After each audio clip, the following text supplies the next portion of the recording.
pero no sabemos lo que somos capaces hasta que tenemos que hacerle frente. Hasta que finalmente nos fajamos y le hacemos frente. Y en la adversidad, ¿qué aprendemos? A sobrevivir, a mantenernos respirando, gente, que no es poco. El que no aprendió eso durante el 2020 no estuvo aquí. El 2020 nos enseñó que había que seguir respirando. No había otra prioridad. No era mantener ni la piscina, ni pagarle al jardinero, ni tener una mascota nueva, ni comprarse un bote, los que tenían dinero, o trabajar. Era mantente respirando. Caramba, que no es poco. Trata de respirar. Y apenas teníamos una complicación en los pulmones, ya teníamos un pánico. ¡Ay, me voy! Porque había que respirar. Mantente respirando. Mantente respirando significa tienes que atravesar esta situación, como decía el primer ministro británico Churchill, cuando estés atravesando el infierno, por el amor de Dios, sigue caminando.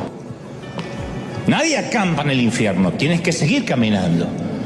Dios podría haberle permitido a Abraham que se quedara en Ur, a Moisés que se quedara a vivir plácidamente en la corte del faraón como si fuera el príncipe Carlos en Buckingham.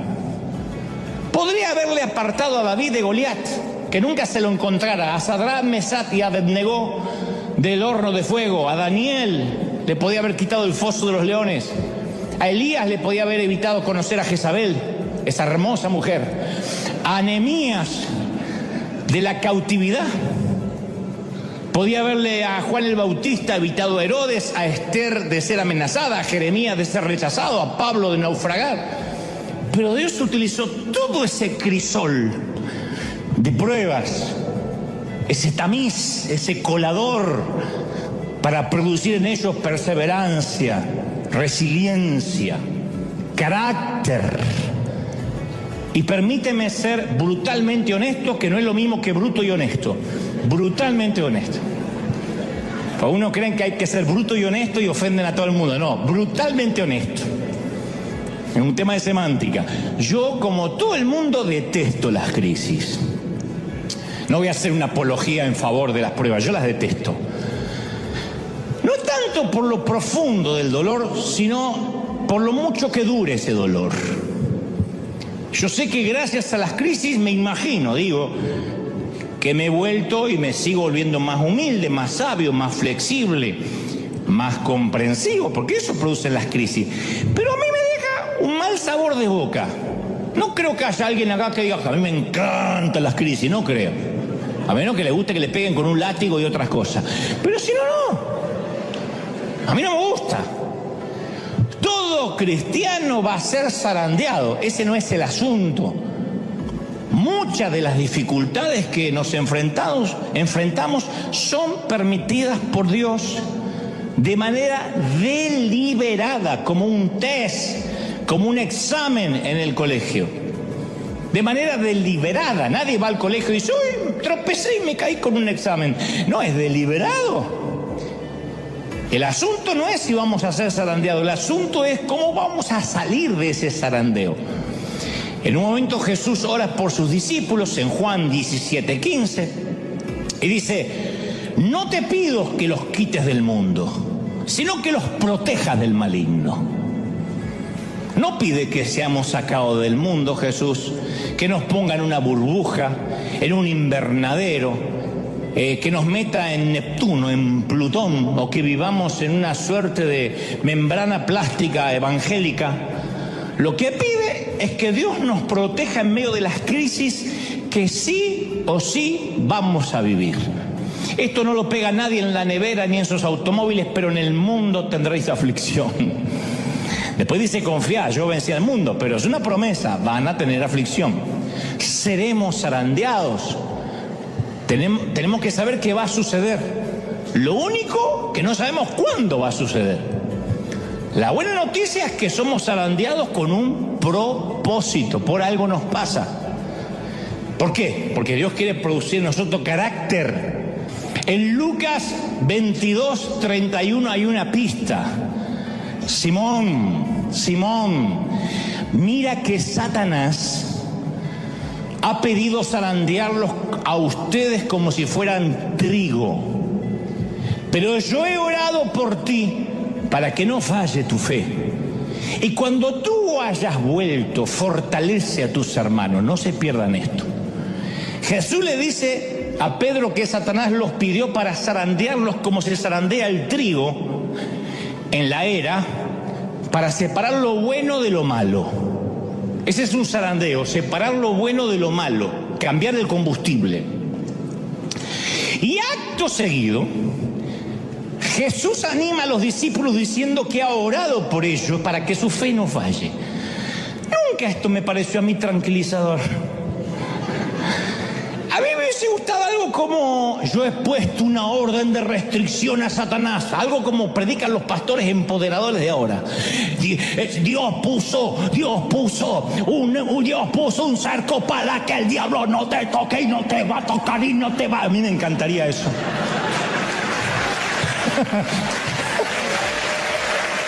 A mí me... Pero no es lo que dice. Jesús no va a poner una orden de restricción, no va a evitar el zarandeo. Y luego añade: cuando hayas vuelto, fortalece a tus hermanos. No dijo: si llegas a salir de esta, espero que por lo menos seas un fortalecedor. No vas a salir. O sea, deja claro que el zarandeo del enemigo está plenamente controlado y monitoreado por Dios. Siempre Dios tiene un plan. En otras palabras: Pedro, yo estoy orando por ti. He intercedido a mi Padre y hemos concluido en lo siguiente: vas a negarme 3 veces, vas a llorar, cuando llores te vas a arrepentir, cuando te arrepientas te vas a convertir en una roca, y sobre esta roca, sobre ese carácter voy a edificar mi iglesia. ¿Está claro? Chao, que la pases lindo. Notemos quién tiene el control. En Job 38:11 Dios dice que Él limita hasta las olas del mar. No es que, y el tsunami lo trajo el diablo porque quiso. Dice la Biblia, hasta aquí llegarás y no pasarás adelante, y hasta allí llegará el orgullo de tus olas. Dios le habla al océano. Esto significa que si Él controla hasta el océano, es que, aunque Satanás tenga un plan, tiene que pedir permiso. Jesús mismo lo explicó en Mateo 28:18. Dios me ha dado toda autoridad en el cielo, ¿y dónde más?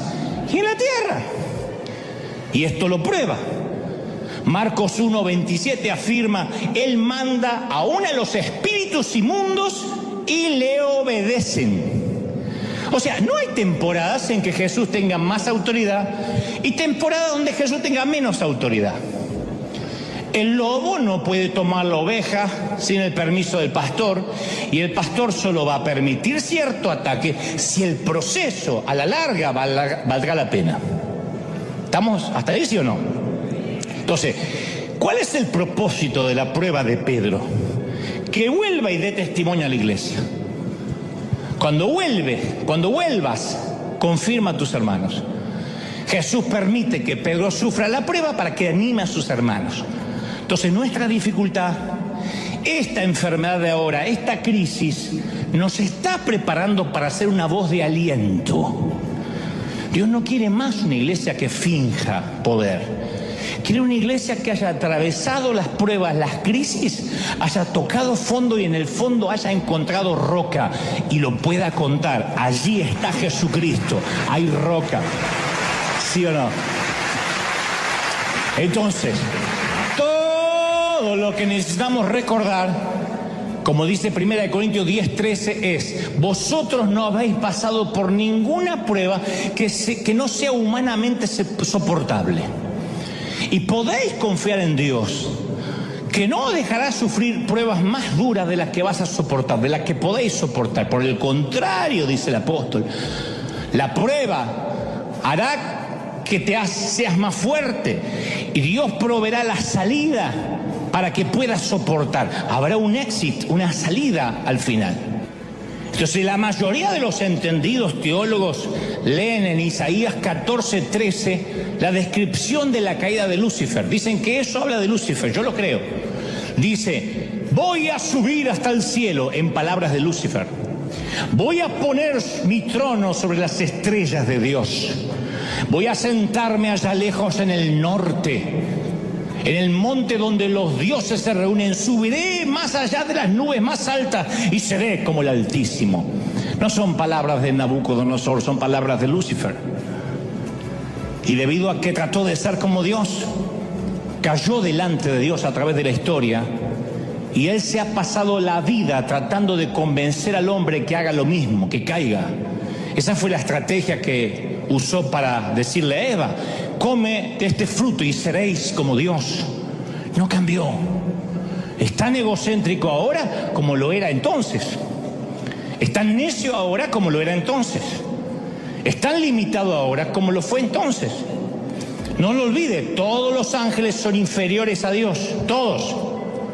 Dios es omnipresente, está en todas partes a la vez. Los ángeles no pueden estar en todas partes a la vez.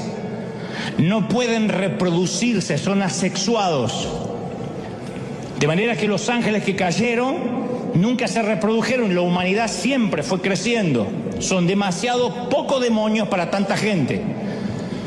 Por eso es muy petulante decir: anoche el diablo me atacó. ¿Qué te va a atacar el diablo si no sabe ni sabe dónde vive por ahí? No, son las obras de la carne, son tus consecuencias. Pero el diablo no puede estar en todas partes. Dios es omnipotente. Los ángeles tienen el poder que Dios permite que tengan. Dios es omnisciente, todo lo sabe. Los ángeles saben solo lo que Él quiere que les sea revelado. ¿Sí? Y Satanás es un ángel caído. Eso incluye a Satanás, es inferior a Dios. Y aunque los religiosos se rasguen las vestiduras, Satanás sigue estando al servicio de Dios. El diablo es tan siervo en su rebelión como lo era en los días de su obediencia. Por eso mismo Martín Lutero es el que puso este título. Martín Lutero llamó el diablo de Dios. Claro que el timador preferiría engañarnos y hacernos pensar que él es una fuerza independiente, con un poder ilimitado, pero él solo tiene el poder que Dios le permite tener. Él preferiría que nunca escuchara las palabras de Juan 4:4, vosotros sois de Dios, porque Él está en vosotros y Él es más poderoso que el que está en el mundo. Él, el que está dentro tuyo, es más poderoso. Alguien tiene que decir amén. Más poderoso. Entonces Dios quiere, ¿está claro cuál es la cadena de mando? Dios está al control. Al diablo lo tiene con las riendas cortas. No sé si notaste las palabras de Jesús: Satanás os ha pedido para zarandearlos. El diablo no exige, no resuelve, no decide. Él pide, suplica, solicita. Así como pidió permiso para tentar a Job, pide permiso para tentar a Simón Pedro. Satanás no hace nada que Dios no sepa. Y Dios usa a Satanás para llevar adelante la causa de su reino.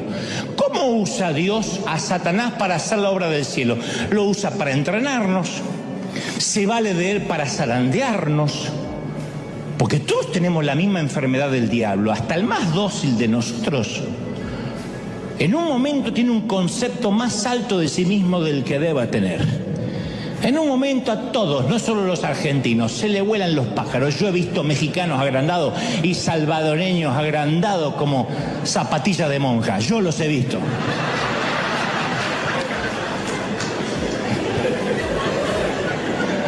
Tal parece que Pablo también.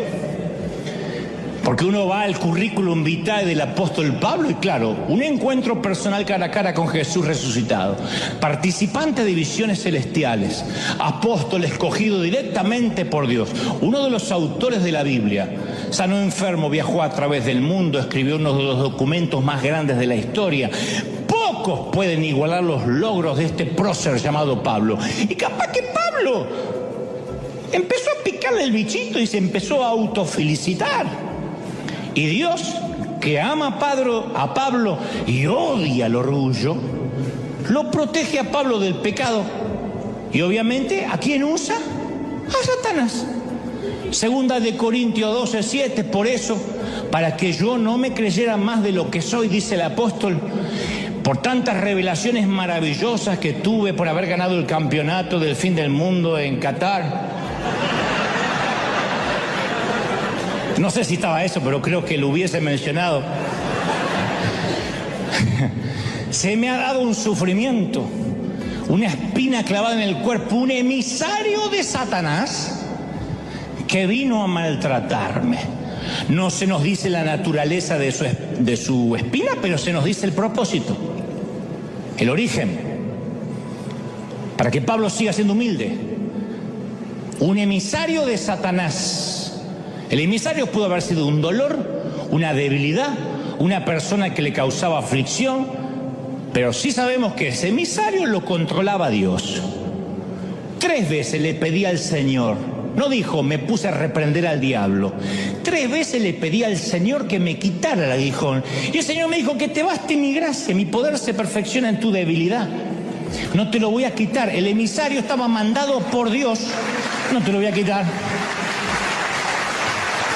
Dios podía quitarlo, pero le dijo al emisario, te quedas ahí. Está descrito como un león rugiente que acecha para devorar a la gente. Y Pedro dice, resístanlo, en 1 de Pedro 5:9, resístanlo firmes en la fe, sabiendo que los mismos sufrimientos están siendo experimentados por sus hermanos en el mundo. Resiste. ¿Saben qué es resistir? Ignóralo, resiste, párate en la fe y dile, no tienes ninguna autoridad, tienes una correa así, una correa chiquitita. Las fauces del león están sufriendo. ¿Cuántos lo creen? Díganme amén. El diablo es un asesino por naturaleza, pero no puede decidir. Él cree que decide, no decide. El don de la vida y la muerte es algo que solo maneja Dios. Deuteronomio 32:39, mirad que yo soy Él, fuera de mí no hay Dios. Yo mato y doy vida, dice el Señor. Yo hiero y yo sano, y no hay quien libre de mi mano. Ese es nuestro Dios. Santiago 4:13. Vosotros que decís, mañana iremos a tal lado o a tal lugar y pasaremos un año y comerciaremos comerciaríamos, o como se diga. Comercializaremos, muy bien, y obtendremos ganancias. No sabéis lo que traerá mañana. ¿Qué es tu vida? ¿Eres niebla que aparece por poco tiempo y desaparece? En lugar de eso tienes que decir, si Dios quiere, viviremos aquello. Si Dios quiere, haré tal cosa. Nunca dijo, si Satanás quiere. Si Dios no quiere, yo no lo voy a hacer. Si esta noche llego a casa, es porque Dios me llevó a casa. Si tengo un ataque al corazón camino a casa, es porque también Dios me llevó a casa, al otro domicilio. Me llevó a casa. Satanás no tiene la última palabra. ¿Estamos de acuerdo, sí o no? Y tengo más evidencia antes de terminar para demostrar que es un simple siervo de Dios. Segunda de Corintios 4:4 dice, el Dios de este siglo cegó el entendimiento de los incrédulos. Hay un Dios de este siglo, Satanás, que cegó el entendimiento de los ateos. Claro, él es un gran cegador. De hecho, algunos de ustedes, si no es aquí, allí en casa, están ahora ciegos, lo que significa que me están escuchando y este mensaje no los conmueve y capaz que solo están mirándolo para refutar o para criticar el mensaje, y es porque están ciegos, no tienen papilas gustativas espirituales. Pueden que el mensaje los enoje, pero no les despierta adoración, ni pasión, ni celo, ni amor, ni resolución por obedecer. Porque Satanás es un gran cegador. La pregunta ¿es poderoso en su cegamiento? ¿Tiene la última palabra? ¿O Dios es el que hace irrumpir la luz en la vida cuando quiere? Pablo dice en 2 de Corintios 4:6, de las tinieblas resplandecerá la luz. y resplandeció en nuestros corazones para la iluminación del conocimiento de la gloria. Cuando Dios se propone encender luces en tu corazón, no hay demonio que lo pueda detener. Dios enciende y dice: a mirar, a verme con ojos nuevos. ¡Oh! Dios domina la voluntad de sus ángeles, y eso incluye al diablo. Manda a los espíritus malignos y obedecen. Por lo tanto, si desobedecen es porque Dios quiere que desobedezcan. Les permite desobedecer. Si Dios permitió la caída de Satanás es porque, no porque estaba indefenso, es porque tenía un propósito para esa caída. Y tal vez hoy estemos en una temporada de zarandeo, como empieza el mensaje. Y esta temporada es de tanta importancia como la temporada de cosecha. Muy importante. Porque el proceso de zarandeo nos refina, nos entrena. Nuestra oración durante esta temporada de zarandeo tiene que ser, no pedir: Señor, no quiero ser más zarandeado, sino: Señor, ayúdame a atravesar bien el proceso. ¿Están conmigo, sí o no? Que mi fe sea ratificada. El entrenamiento de David se produjo en cuevas del desierto, no en los pasillos de mármol del palacio. El entrenamiento de José fue en las prisiones de Egipto.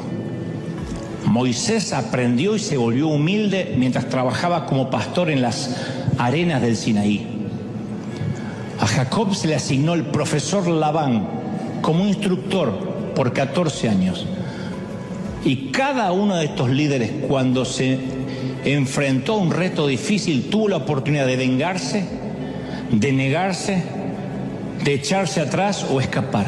No hicieron nada de eso. David se convirtió en uno de los mayores reyes que tuvo Israel. José se convirtió en el segundo hombre de autoridad de Egipto. Moisés sacó a 2 millones de personas o 3 millones de personas de la esclavitud. Jacob se convirtió en el padre de las 12 tribus y ayudó a poner los cimientos para la gloriosa venida del Mesías. ¿Dónde? En el zarandeo, en el cambio de combustible. Obviamente a todos nos gusta una vida normal, sin alteraciones. Pero a todos, sin excepción, en algún momento nos llega una temporada de crisis. Quien diga: a mí nunca me llegó una temporada de crisis, o está mintiendo o vive dormido, porque la crisis llega. Tal vez un colapso económico, un ser amado que parte a la eternidad antes de tiempo. Cuando digo antes de tiempo es que no se va de viejito, sino que un accidente, un infortunio, una tragedia nos lo quita. Nos descubren en un análisis de rutina que tenemos un tumor maligno que hay que empezar a tratar. O nuestro hijo toma un camino que deshonra todo aquello que le enseñamos y todo aquello en lo cual creímos, y de repente nos deshonra. No queremos ni que miren las redes sociales de nuestro hijo porque nos avergüenza. Cierta vez yo conocí a una mamá que el bebé que tenía en su vientre le habían diagnosticado grandes defectos cognitivos y los amigos no sabían qué decirle. Entonces algunos decían: no, el bebé está sano, tienes que confesarlo, tienes que tener fe, y oraban por la pancita de la mamá y todos se pusieron a orar y el bebé no nació sano, como suele pasar. Entonces algunos decían: miren que los ateos, los inconversos los están observando, no lloren, no se entristezcan, muestran que tienen gozo y victoria. Otro decía: Dios los debe amar mucho, los ama demasiado, por eso les dio un hijo retardado, porque los ama mucho. Ni siquiera te voy a decir lo que sintió esta pareja con ese comentario tan ridículo, ¿no? Lo que les provocó. Pero terminaron por ignorar los comentarios de todo el mundo y decidieron unirse como pareja más que nunca, a crecer a través de su íntimo, de su dolor íntimo, de su dolor privado, de su propio dolor que nadie podía de afuera opinar. Hoy ellos afirman que no renunciarían a ese crecimiento maravilloso que tuvieron como pareja, como familia, por tener un hijo más saludable, no lo cambiarían. Y no lo dicen como resignados. Ellos dicen que esa experiencia los hizo mejores personas. Sacó la mejor versión de sí mismos. Claro, a nadie le gusta ver a un hijo enfermo, o con una minusvalía, o limitado. Pero cualquier crisis, sea lo que sea, nos lleva a un embudo, a una pregunta. ¿Sobre qué puedo edificar mi vida de manera que las circunstancias no me roben la felicidad? ¿Sobre qué tiene que estar edificada mi vida para que pase lo que pase yo siempre siga teniendo gozo? Los investigadores observaron que las personas que son capaces de enfrentar la adversidad terminan siendo más fuertes que antes. Hay toda una generación de cristal que se ofende por cualquier cosa, que un vientito ya, ay, sí, no voy mal a la iglesia porque me miraron mal, me sacaron mi asiento. Que acá no pasa, pasa en el otro servicio. Pero hay otra generación que se ha hecho fuerte, a fuerza de que de golpes. Y así como existe el estrés postraumático, los investigadores hablan del estrés o del crecimiento postraumático. Del crecimiento postraumático, los traumas que hacen que nos desarrollemos, que tengamos otro carácter. Y estos investigadores sostienen que la adversidad conduce al crecimiento. La adversidad nos hace fuertes, o sea, la adversidad nos lleva a crecer más que ninguna otra cosa que pueda existir. La adversidad es lo que nos hace crecer. Muéstrame una mujer, un hombre que tuvo adversidad en su vida, y yo te voy a mostrar a alguien con carácter firme, no necesariamente amargado o amargada. Porque en la adversidad descubrimos de qué estamos hechos. Un líder, ¿cómo se muestra un líder? Y en tiempos de pandemia, en tiempos de tempestad, de zozobra, en tiempos de los vientos golpean la barca, ahí es cuando se para un líder. En los tiempos de recesión, en los tiempos de guerra, uno ve lo que tiene dentro como si apretara un dentífrico. Y a veces decimos, ay, yo nunca podría pasar lo que pasó a esa persona. Yo creo que si estuviera en su lugar me moriría. No me digas que no lo pensaste alguna vez viendo a una pareja de padres en un panteón enterrando un ataúd blanco, echando un puñado de tierra sobre el ataúd en donde yace su niño. Tú dices, yo vivo algo así y creo que no salgo nunca más debajo de la manta, o me tiro encima del cajón. Y luego atravesamos algo similar o peor y vemos que el corazón sigue latiendo, que el mundo sigue girando, aunque muchas veces nos queremos bajar. El mundo sigue girando.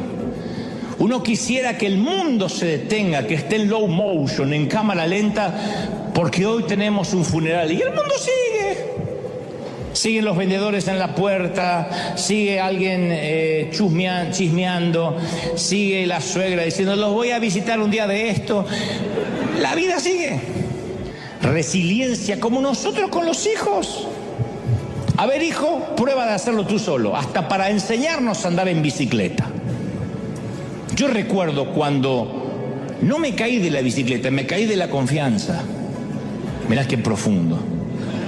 Mi papá dice, vamos a andar en bici. Yo tenía las rueditas esas que están atrás que te sostienen. Y mi papá dijo, ya es hora de quitar las rueditas. Tienes 18... No, 5 o 6 años. Bueno, pero si me vas teniendo, y mi papá me iba teniendo así, vamos. Nunca me sueltes, nunca me sueltes. Jamás, me dice mi papá. Me doy vuelta, mi viejo allá con mi hermano hablando. Y dice, ¡ey! Y me caí. No me caí de la bici, me caí de la confianza. Entonces, recuerdo que eso me enseñó a mantener el equilibrio, a que no podía pretender que papá fuera toda la vida sosteniéndome la bici detrás mío, y como eso, un montón de avatares de la vida que iban a venir, que tienen que ver con el carácter. Y los que hemos sido zarandeados, salimos del proceso más sabios, poquito más sabios, porque conocemos nuestras debilidades, nuestros puntos fuertes, nuestros puntos débiles. Mira, yo te voy a revelar el secreto más guardado del liderazgo cristiano, y con esto me van a querer quemar mis colegas, pero te lo voy a revelar. Antes de revelarte ese secreto, te quiero contar que para ciertos motores si acaso la mayoría, existen muchos combustibles. Muchos. La gasolina es un combustible volátil. Los autos que compiten para ganar carreras quieren que tenga la gasolina más combustión y le añaden óxido nítrico a la mezcla para que tenga más combustión, más explosión.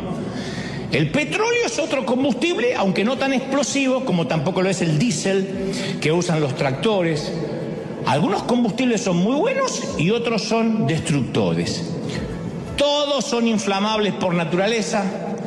Todos producen cantidades incalculables de energía, porque hay algunos que van destruyendo el motor por dentro y le van acortando la vida cada vez que lo encienden. Por eso los motores de los autos que corren carrera tienen que ser rectificados continuamente, cambiados continuamente, porque los va comiendo por dentro.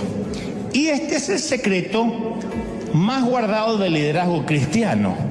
Cuando comenzamos a servir al Señor, no todos usamos el mejor combustible. Por ejemplo, algunos usan un combustible llamado codicia, que puede mover a una persona y a un ministerio completo por años. Su gasolina es la codicia. Quiero más, quiero una iglesia más grande, quiero más dinero, quiero más autos, quiero más vacaciones.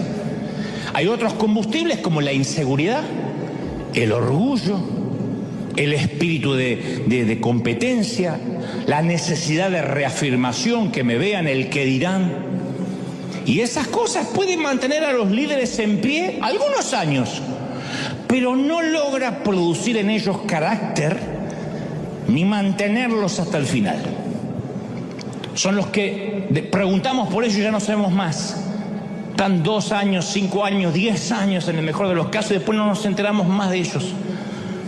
Porque la gasolina los consumió por dentro porque no era la correcta. Filipenses 1:15 dice, algunos a la verdad predican a Cristo por envidia y por contienda, dijo Pablo, otros de buena voluntad. Pero algunos tienen como gasolina la envidia. Algunos salen a predicar todos los días por contienda. Me voy a parar tras el púlpito a atacar a aquel pastor. Y predican. Y la palabra no vuelve vacía y algunos son tocados, pero su combustible los va corrompiendo por dentro, los corroen. Y algunos son tan poderosos, esos combustibles, que los líderes los sacrifican todo en el altar que ellos mismos crearon en su ego, a su ego. Y los va consumiendo. Ahora, todos queremos servir a Dios, pero en el fondo, todos en algún momento hemos usado diferentes tipos de combustibles. O sea, dentro del plan de Dios, el diablo es un simple servidor, nos guste o no, le guste o no. Digo nos guste o no porque hay algunos religiosos que no les gusta darle mucho poder al diablo. Ahora, convengamos que el diablo no quiere ser servidor de Dios. No se levanta a la mañana, se pone los cuernos y dice, qué gana de servir a Dios. No es así. No tiene la intención de servir a los propósitos de Dios. Nada le gustaría más que levantar su propio reino. Pero no puede. No puede tener total autonomía, no puede. Y cada vez que el pobre procura el progreso de su propia causa, termina promoviendo la causa de Dios. Ese siempre fue el patrón del diablo en toda su existencia. ¿Se acuerdan de Sara, la esposa de Abraham? Dios le prometió un hijo, ella no podía tener hijo, era estéril. No solo ella tenía un problema, también era el problema de la vieja y del viejo, porque había que haber doble milagro, y ustedes me entienden. Durante mucho. ¿Qué hizo Satanás? Usó la cuna vacía para agitar la tensión, la disensión, la duda. El enemigo quería que Sara no confiara en Dios. Le salió el tiro por la culata. Porque la maternidad de la anciana de 90 años dejó un legado a las generaciones que dice que Dios siempre guarda lo mejor para el final. Que aun cuando estés viejecito, viejecita, Dios te puede sorprender.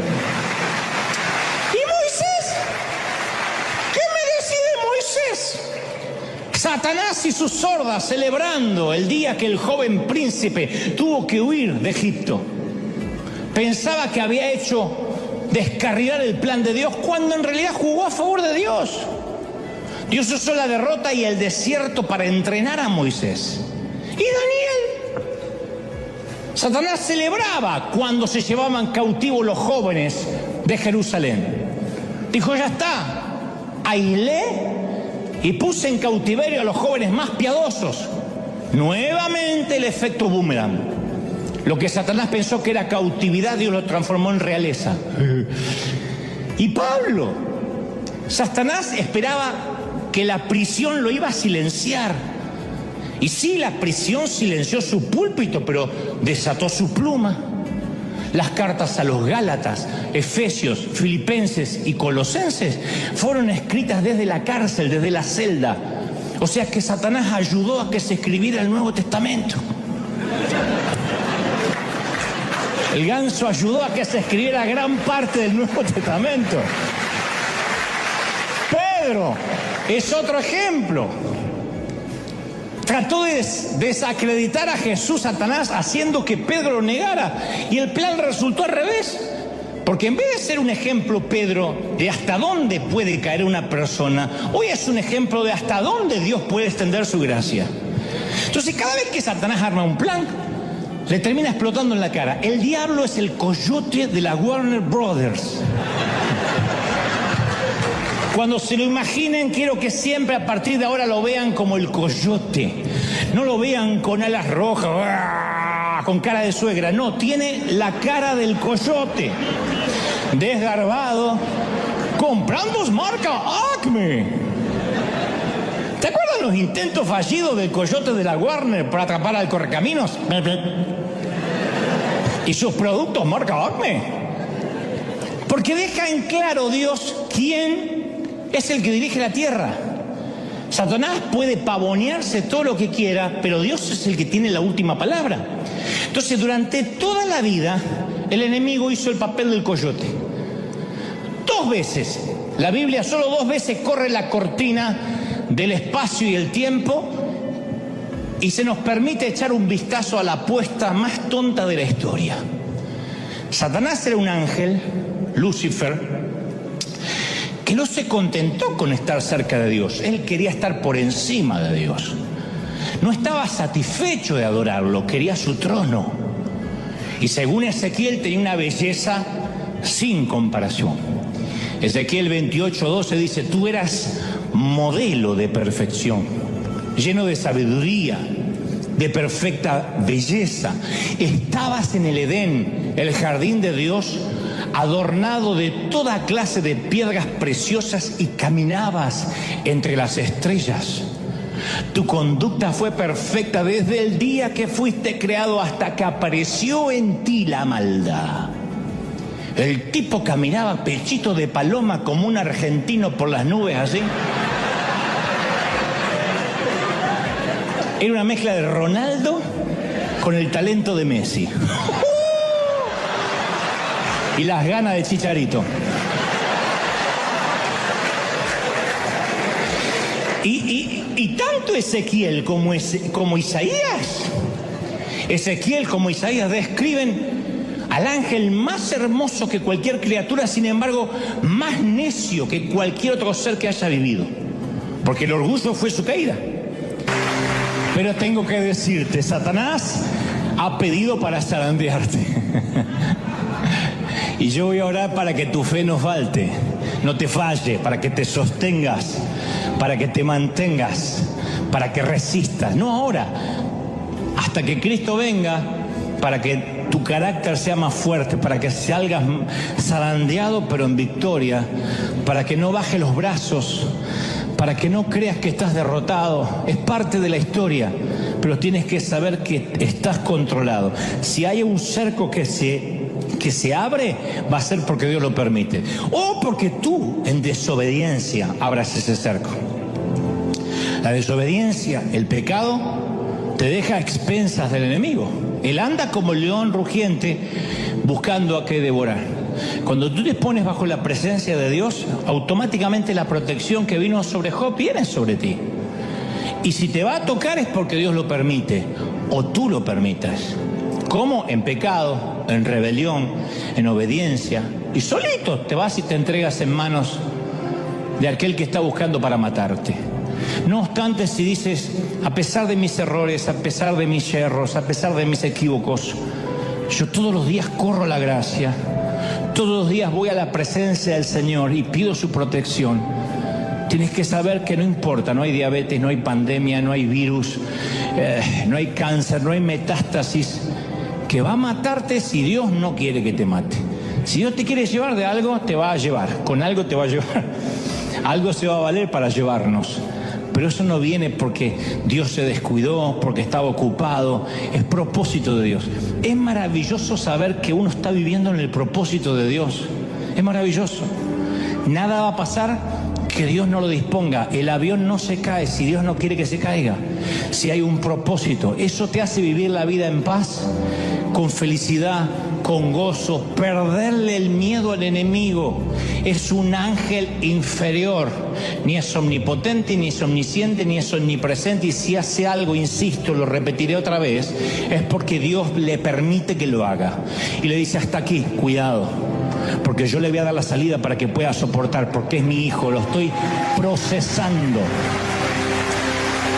¿Está recibiendo esta palabra, sí o no? ¡Impresionante!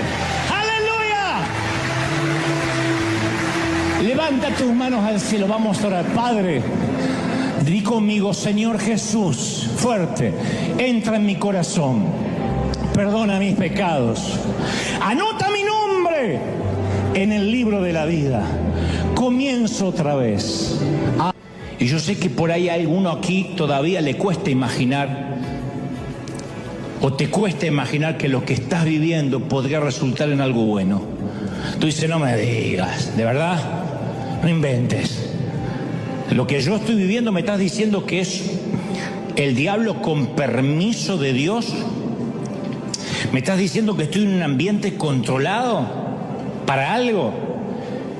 Y capaz que te cuesta concebir que esa enfermedad, que esa deuda, que esa muerte puede ser un instrumento para algo digno. Y si te cuesta todavía, te doy el último ejemplo para terminar. Yo no voy a minimizar tu crisis, pero en comparación a la que te voy a contar, tu crisis es una fiesta. Un Salvador sin pecado fue cargado de pecado. El autor de la vida lo pusieron en la cueva de la muerte. La victoria de Satanás parecía segura y por fin el diablo iba ganando por diferencia de goles. No solamente había goleado, sino que había clavado el esférico en el ángulo, pasando por encima al mejor jugador del mundo que lo había dejado tendido en el suelo. A Satanás le había salido el tiro por la culata con todo, desde Sara hasta Pedro, pero ahora le había salido las cosas bien. Todo el mundo había visto su victoria y él ya estaba haciendo el bailecito de la victoria. Sin embargo, de repente se ilumina el sepulcro al tercer día, retumba la roca y Satanás supo que lo habían timado otra vez. Una vez más había sido la herramienta en las manos del hortelano. Aunque un día se rebeló, el pobre desgraciado nunca dejó de ser el diablo de Dios. ¿Te imaginas cómo pierde autoridad con sus ángeles? Porque dicen, jefe, cada vez que usted hace algo sale al revés. Se pasó todo el tiempo pensando que había derrotado el cielo y en realidad lo había ayudado. Dios quería probar su poder sobre el pecado y la muerte y fue exactamente lo que hizo. Y adivina quién lo ayudó. ¿Quién crees que instigó a Judas para que lo entregue? A los fariseos para que pidan la cruz y a los romanos para que lo ejecutaran. ¿Quién fue? ¿Quién crees que ayudó? El otro siervo, el viejo coyote, el legendario el coyote, trabajó para Dios en el gran plan de salvación. Y una vez más al coyote le explotó la dinamita en la cara. Solo que esta vez el cielo no es que logró algún gol en la mínima diferencia. Esta vez el diablo de Dios hizo un autogol, un gol en contra, y le dio al cielo nada menos que el campeonato para el resto de toda la historia. El otro siervo siempre está al servicio de alguien. Tiene que celebrar y aplaudir por eso. Alguien tiene que aplaudir más que eso. ¡Aleluya! Vamos, celebra, celebra, celebra al Rey. Si crees que esta palabra te tocó, dale un aplauso glorioso al Rey. Celebra, celebra, celebra al Rey de Reyes. ¡Aleluya! He aquí Dios nos dio toda autoridad. ¿Tú lo crees? ¿De verdad que lo crees? Mi esperanza, mi sueño, mientras Dios me daba este mensaje, era decirte, no que el diablo no existe, porque caramba que existe, pero es un ángel inferior y está controlado por Dios. Y cuando te pones bajo la cobertura de Dios, Satanás va a hacer lo que Dios le permita que haga. No tengas temor. La enfermedad va a avanzar hasta donde Dios diga. La muerte va a llegar si Dios quiere llevarte a casa. Si no, no. ¿Estamos de acuerdo, sí o no? No hay nada más poderoso que tu Dios. No hay nada más poderoso que el Señor de señores. Alguien tiene que creerlo, ¿sí o no? ¡Aleluya! Amén. Ahora mantén las manos en alto. Quiero orar por todos. ¿Cómo te ama el Señor? ¿Cómo te ama príncipe el Señor? ¿Cómo te ama princesa? ¿Cómo no te va a amar si en sus manos te tiene esculpido? ¿Cómo te ama el Señor? Padre, he transmitido lo que creo me has dicho que diga a este tu pueblo, a este tu ejército, a estos tus obreros de primera línea. Y ahora, Señor, sella con tu espíritu esta palabra. Todos orando, todos clamando al Señor. Diga, Señor, yo quiero que esta palabra se selle en mi corazón. Te vas a ir de aquí viendo a un Dios poderoso y a un débil coyote pidiendo permiso. Y eso abrirá los ojos. Y eso te traerá una nueva dimensión de fe, una nueva dimensión de espíritu, una nueva dimensión de espiritualidad. Padre, ahora sopla del norte, del sur, del este y del oeste tu gloria como nunca antes. Yo proclamo, yo declaro que los mejores días están por venir, que tu bendición es mayor, que tu gloria es mayor, que hay gloria aquí en casa. Estoy orando por los que miran ahora, de otras partes del mundo, de Asia, de África, de Europa, de Oceanía. Ahí está el Señor, ahí está sosteniéndote. No te entregues, mami, no te entregues, papá. Hijo, no baje los brazos, dice el Señor. Yo estoy contigo. No te entregues, vamos, levanta la mano y comienza a clamar. Somos miles aquí y yo estoy queriendo que nos unamos juntos, unánimes, clamando, pidiendo, Señor, gloria de eterna venga sobre nosotros, unción eterna venga sobre nosotros, corriente del Espíritu sopla, corriente del Espíritu derrama tu gloria, tu presencia. Yo sé que vienen tiempos nuevos, tiempos de gloria, cosas que ojo no vio, ni oído yo, ni han subido a tu corazón. Yo lo creo, yo lo declaro, yo proclamo tu bendición. Vamos, levanta las manos al cielo una vez más y dile, Señor, recibo esta palabra. Uy, te hace libre esta palabra, te quita la cautividad de la mente. El Señor te hace libre. Recibe. Estás viendo no solo a Dios, sino hasta al enemigo con ojos nuevos. Y cuando ves al enemigo con ojos nuevos, dice, no tengo de qué preocuparme. Si hay alguien con temor porque ha abierto puertas, dile, Señor, yo me meto bajo tu cobertura. Tu sangre me cubre ahora, tu gracia me alcanza, tu sangre me cubre, y me cubre en el hospital y en el panteón y en casa y en el campo y en la ciudad y en mi salida y en mi entrada. Viva donde vivas, te sana el Señor, te toca el Señor, te bendice el Señor. Padre, he transmitido a este tu ejército lo que me has dicho que diga, y soy libre de esta palabra. Quede sellada, atada a su cuello, escrita en las tablas de sus corazones. Lo creo, lo declaro. Di conmigo, Señor Jesús, me voy libre, fuerte, de la cautividad del enemigo. Estoy bajo tu protección. Tú me cuidas, fuerte. Tú me controlas.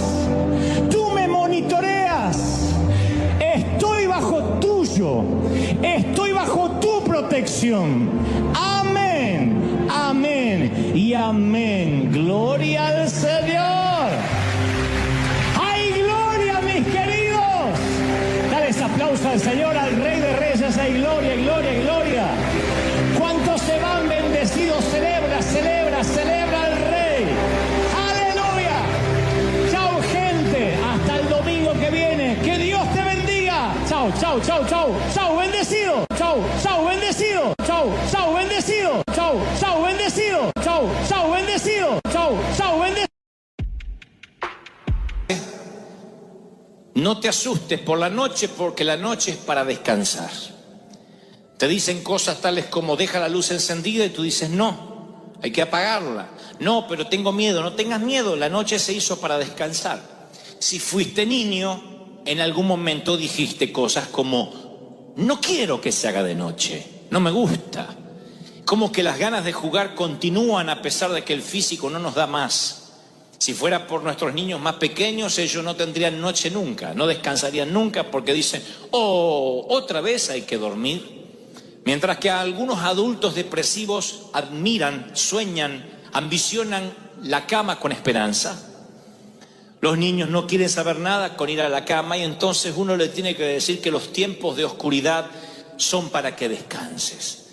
En términos espirituales, creo que los términos de oscuridad, los tiempos de oscuridad, los tiempos de zozobra, de quietud, también nos preocupan porque sentimos como que Dios se aleja de nosotros.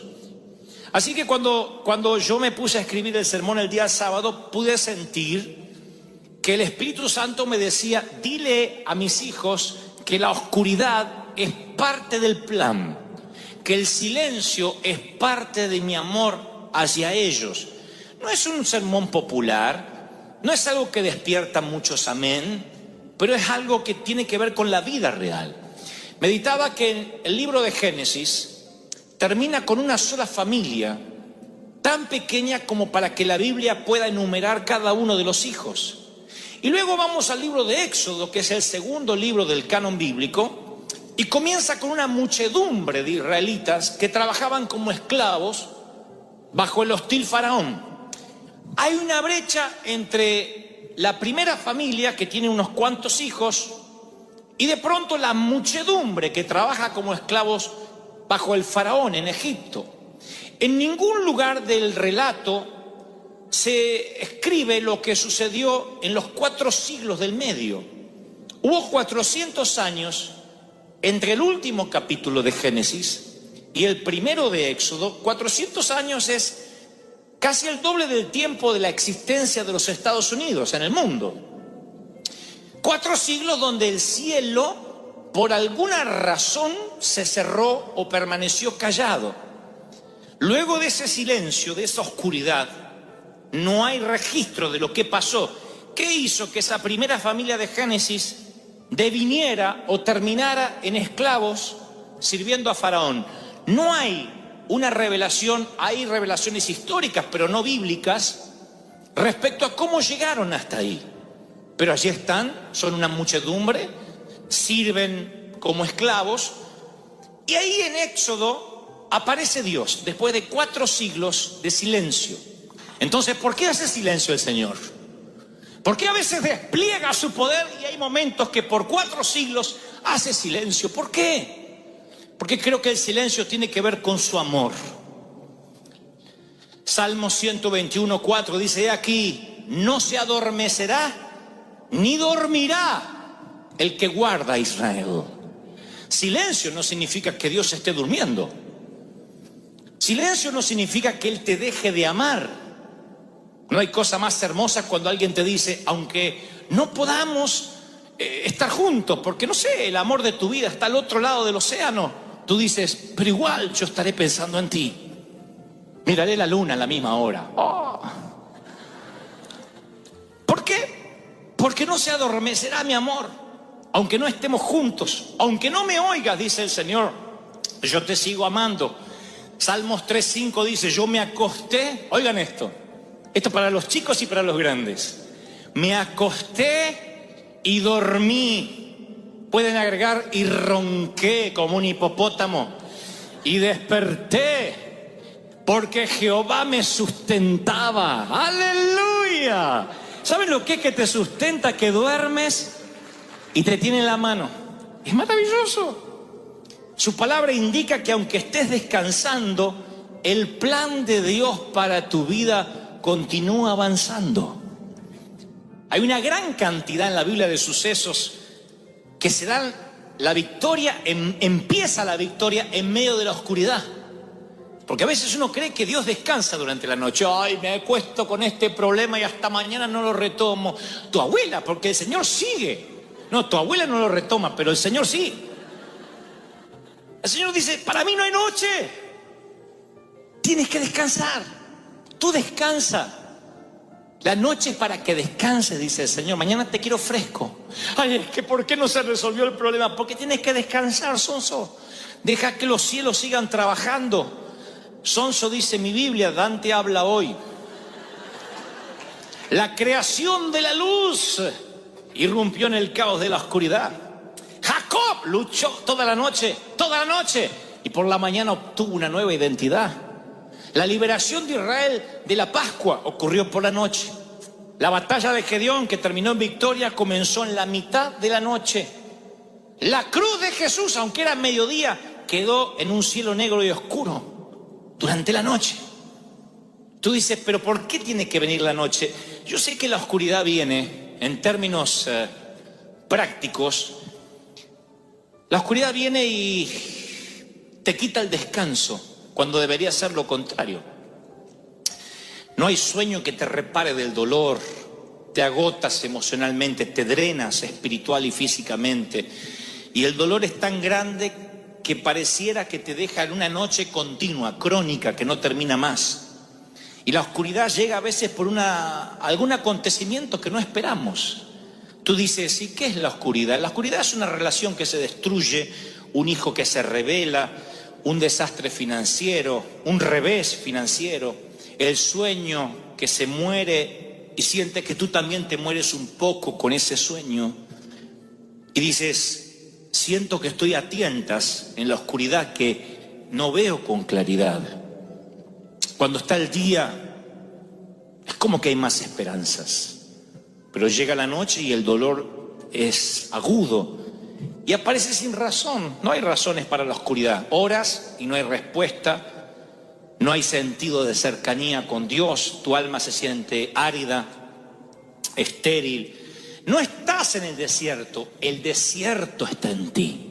¿Has estado en esa estación de la vida? Yo te puedo dar cátedra. Hablo de esa enfermedad, hablo de ese revés financiero, hablo de aquel problema en los sentimientos, en el corazón. Hay momentos donde nuestra vida se tambalea y creemos necesariamente que es una intervención satánica, diabólica. El diablo se metió a arruinar lo que Dios estaba haciendo. Y no siempre es así. Las plagas de Egipto son permitidas por Dios. Él dice, yo endurecí el corazón del faraón. Les hablé de esto hace unas semanas. No estoy hablando de un Dios castigador, un Dios que te puede meter en crisis hasta quebrarte, porque Él sabe hasta cuánto puedes resistir. Él sabe de qué estás hecho y sabe qué es lo que te va a forjar el carácter, qué es lo que te va a hacer fuerte, qué es lo que te va a hacer invencible ante futuras crisis, ante futuras pruebas. Pero esos valles tienen que estar. Uno de los valles, una de las oscuridades que siempre te recordaré, es la que la Biblia describe como el valle de lágrimas. Literalmente el Salmo 84:5. Este es el valle, la oscuridad, donde vas solo y debes atravesarlo. Tiene que ver con los valles de la vida real. La Biblia dice que la vida va a tener estos valles. Así que hay un valle al que vas solo, hay uno al donde Dios te lleva y otro que ocurre a causa de tu llamado. Pero el primero es uno que va solo, es la oscuridad que te lleva ahí porque tiene que anochecer para que también amanezca el día siguiente. ¿Me están siguiendo, sí o no? Dice la Escritura, Salmo 84:5, dichoso el que tiene en ti su fortaleza, que solo piensa en recorrer tus sendas. Cuando pase por el valle por la oscuridad de las lágrimas, no se pone ahí a decir, ay, es que no voy a salir, voy a morir acá porque así soy yo, así era mi cuñada y mi comadre. Dice, no, cuando pase, dice, no cuando se quede a vivir, cuando atraviese, lo convertirá en una región de manantiales. También las lluvias tempranas cubren de bendiciones el valle.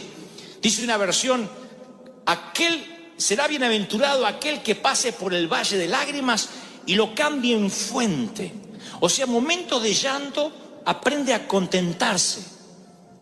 Dios dice, esto es algo que te va a pasar en la vida. Y tú dices, ¿cómo pretendes que me contente en un funeral? No dice la Biblia que te pongas feliz, a menos que la suegra, bueno, no dice celebra, no, dice contenta, tienes que contentarte. ¿Qué es contentarte? Saber decir gracias por lo que me permites pasar, porque aunque me duele, aunque lastima los fueros más íntimos de mi alma, sé que esto me va a fortalecer y mañana voy a tener fuerzas para lo que viene. Sé que algo Dios me quiere enseñar con esto. Es mi Patmos, es mi isla de destierro, pero es aquí donde Dios va a abrir un vórtice y donde el lugar que yo creo que es territorio hostil, lleno de alimañas, Dios lo va a convertir en un sitio de comunicación divina. ¿Están recibiendo esto, sí o no? No estoy subestimando tu dolor. No estoy diciendo, bueno, avanza y ya está, piensa en positivo. No, la fe, ya lo dijimos, no sirve. Es la fe en Dios la que te levanta, el poder de la resurrección. Y el Señor me dice que te diga, yo sé que estás triste. Es el mismo Señor que lloró ante la noticia de la muerte de su amigo Lázaro. El Señor que lloró en el huerto de Getsemaní. Él sabe lo que son las lágrimas. No es un Dios del Olimpo mitológico, esos Sansón, Zeus, que parecen ser superhéroes que nunca lloran. Él es alguien que lloró y que entiende las lágrimas, pero te dice, te he dado esperanza y esta oscuridad va a pasar, sea la que sea, la económica, la espiritual, la familiar, va a pasar. Porque pensamientos de bienestar tengo para ti y no de mal. Oigan, lo diré otra vez. Me perdí muchas horas, meses y horas de mi infancia y mi adolescencia preocupado por cómo sería mi vida adulta. Me perdí mucho tiempo. Era de esos preocupones pensando, número 1, que nunca me iba a casar. Número 2, que nunca iba a tener hijos. Número 3, que nunca iba a trabajar. Número 4, que nunca iba a tener un auto. Número 5, que nunca iba a poder cambiar los zapatos despegados. Hoy les conté en el primer servicio que yo me recorrí la iglesia de Buenos Aires con un traje azul. No era un traje, era un saco azul, esos cruzados que se usaban antes. No tenía pañuelito de esto. Ahora confieso, era una media, un calcetín. Nunca nadie me dijo que lo sacara, sino hubiese salido así con... Pero era coqueto. Antes muerto que... El tipo andaba con la media. Estaba limpita, no es que... Estaba limpita. Yo pensé muchas veces que nunca iba a tener un traje más. Muchas veces pensé que a lo sumo cambiaría de calcetín. Pero nunca tendré un pañuelito de estos. No sé por qué. Si tan solo hubiese sido más maduro y hubiese entendido que hay oscuridades que pasan, que todo pasa en la vida, que hay que saber atravesarlo. David dijo, aunque pase, aunque atraviese, no dijo aunque me quede, aunque viva. Dijo, aunque pase el valle de sombra de muerte, no temeré mal alguno. ¿No debería darnos esperanza? Todo va a pasar, no te pierdas el hoy. No te pierdas el hoy, va a pasar. ¿Cuántos reciben esta palabra? Dígame amén. Número 2, el valle de la muerte. Porque el primero de las lágrimas te toca ir por la vida real, pero el número 2 es la oscuridad que tiene que ver con la muerte. Y tú dices, wow, ese no me gusta. ¿Cuándo es que voy a ir ahí? Cuando Dios te lleve. No a la presencia, cuando Dios te lleve al valle de muerte. La Biblia narra que Ezequiel dice, la mano de Dios no es la mano del diablo. No sé por qué metemos al diablo en todo lo que no nos gusta. Cualquier cosa, el diablo. Me enfermo, es el diablo. Me duele acá, es el diablo. Tu esposa dice, viene mamá, el diablo. Bueno, ahí puede ser el diablo, ¿no? La mano del Señor vino sobre mí y su espíritu, oigan, me llevó en medio de un valle de huesos. Fíjense que hoy diríamos, bueno, este hombre está ahí porque se equivocó, perdió la brújula, el propósito, no vive en victoria. Veo que dice el espíritu me llevó a un valle de huesos secos. Es el espíritu que lleva a Juan al destierro, a Patmos, a una isla de 6 por 9 millas, una roca en medio del mar Egeo. Es el espíritu. Es el espíritu el que pone a Cristo en la cruz. Y nosotros a veces atravesamos esos valles de muerte. ¿Qué tiene para decirnos el valle de huesos secos? A veces Dios nos lleva a sitios, a territorios hostiles, y te lo diré así, llámese un trabajo lleno de inconversos, una casa con un cónyuge que no conoce a Dios.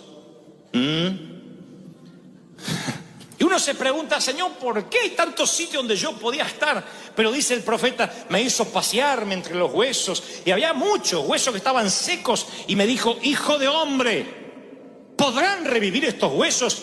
Y yo dije, Señor, tú lo sabes. Cuidado con lo que respondes, porque a veces Dios te dice, ¿tú crees que tu hijo, rebelde, cabezón, que sale al padre y al abuelo, puede ser un siervo mío? Ay, no conoce a mi hija. Bueno, va a seguir un hueso seco. ¿Tú crees que puedo cambiar a tu cónyuge? ¿Tú crees que puedo sacar? Bien, dijo la hermana, amén. ¿Que puedo sacarte de las deudas? ¿Tú crees? Hay a veces que Dios nos pregunta. Van a ver que cuando el Señor hace milagros, siempre pregunta. Ve a un ciego y le dice, ¿quieres ser sano? Parece una preguntonta. Es como cuando uno se cae y te mira a alguien y dice, ¿te caíste? No, siempre me revuelco hasta ahora en el césped.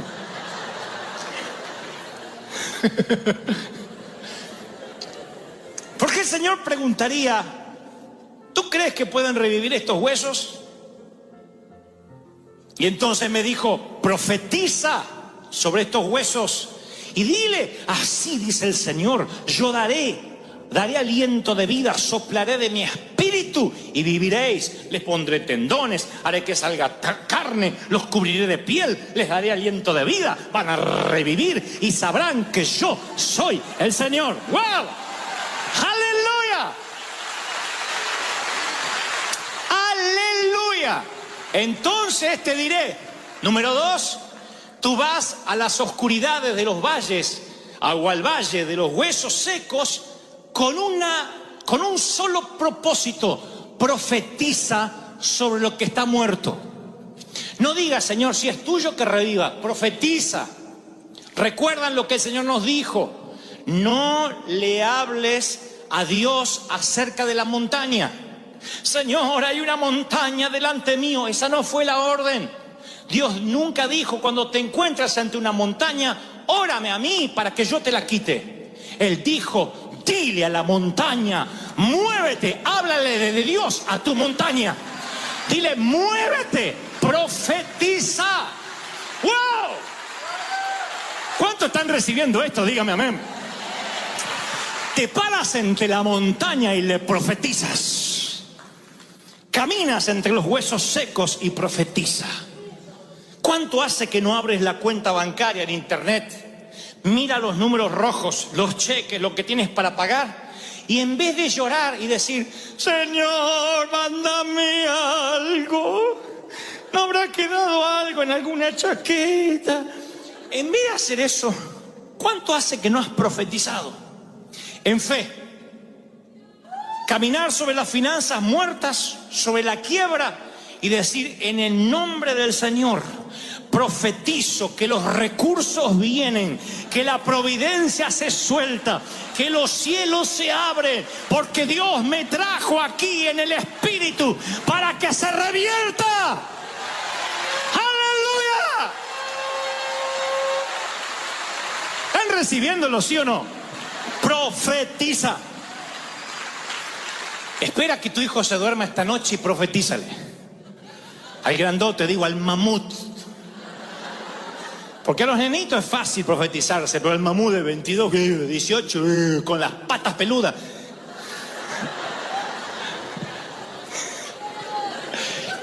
Ponle la mano sobre el mamut. Mientras que duerma, ni se va a dar cuenta, va a ser así. Y tú dile: profetizo. Te levanta Dios como un siervo suyo, lleno de unción, lleno de poder, como madre, como padre. Yo veré la gloria de Dios en tu vida. ¡Ja, ja! ¡Wow! ¿Se dan cuenta? ¿Qué hubiese pasado si el profeta hubiese dicho: bueno, no sé, son demasiado secos los huesos, debiste haberme traído cuando estaban medios muertos? Por eso Jesús le dice: ¿tú crees? Dios le dice: ¿tú crees? Le dice Jehová: ¿tú crees que pueden revivir? ¿Tú crees? O sea, yo puedo hacerlo, pero necesito saber cuál es tu respuesta, y la respuesta es correcta. Él dice: tú lo sabes todo, tú puedes hacerlo. Y así ocurre el milagro. Debes profetizar para salir de tu segundo valle de la oscuridad. Y luego, para finalizar, hay otro. Es el menos popular, pero sé que muchos de ustedes han estado allí, me lo ha mostrado el Espíritu Santo. El primero es el valle de la vida real, el valle de lágrimas, tiempo de reír y tiempo de llorar.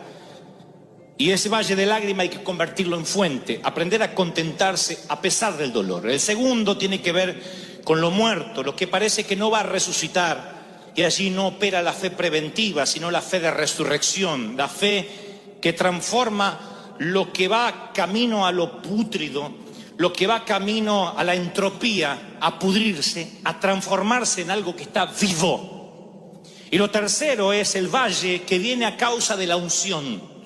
Tengan atención a esto, porque por desconocer esto es que nos convertimos en un evangelio fácil, liviano, playito, donde cuando viene el primer problema se nos va el llamado a cualquier lugar.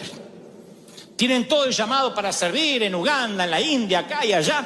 Viene el primer problema, o van a Uganda y tienen que hacer equilibrio en el agujerito del baño y dicen: Dios no me llamó para esto. Extraño mi trono blanco.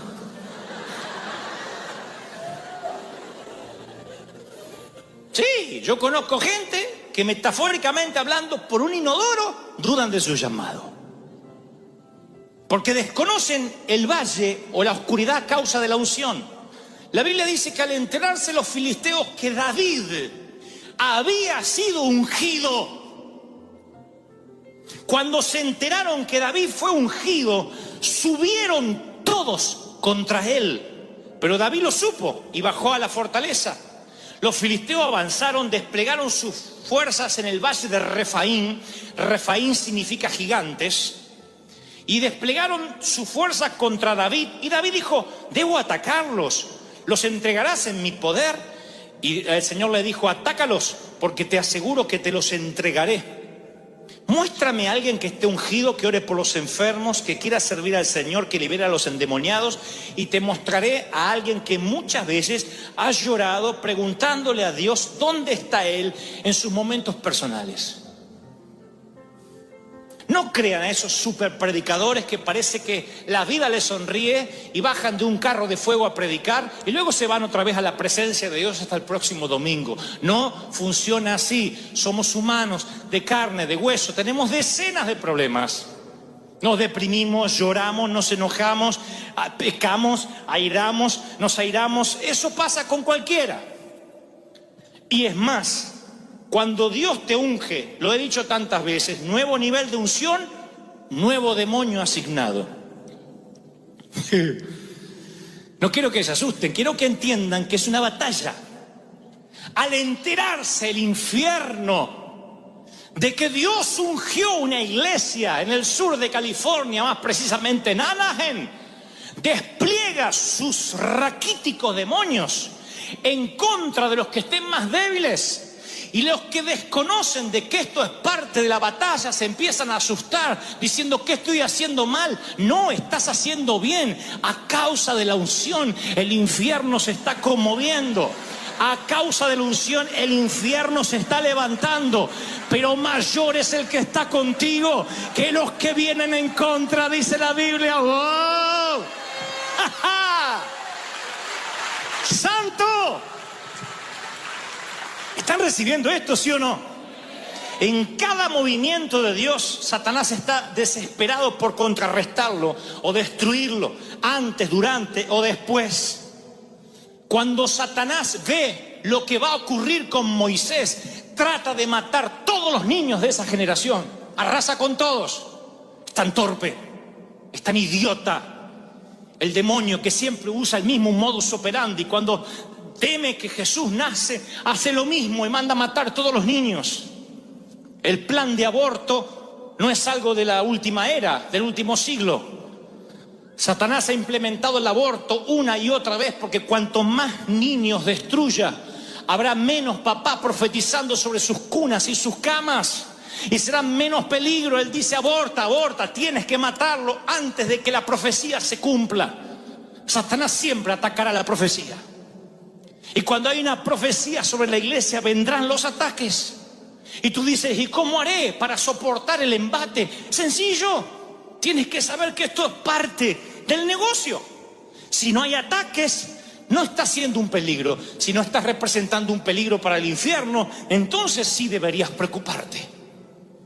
Pero si tienes ataques, si Satanás se quiere levantar una y otra vez, tienes que saber que cuando él huele la profecía es porque lo que Dios determinó se va a cumplir, se va a hacer. No hay posibilidad que el plan aborte. Se va a hacer. ¿Están recibiendo esta palabra, sí o no?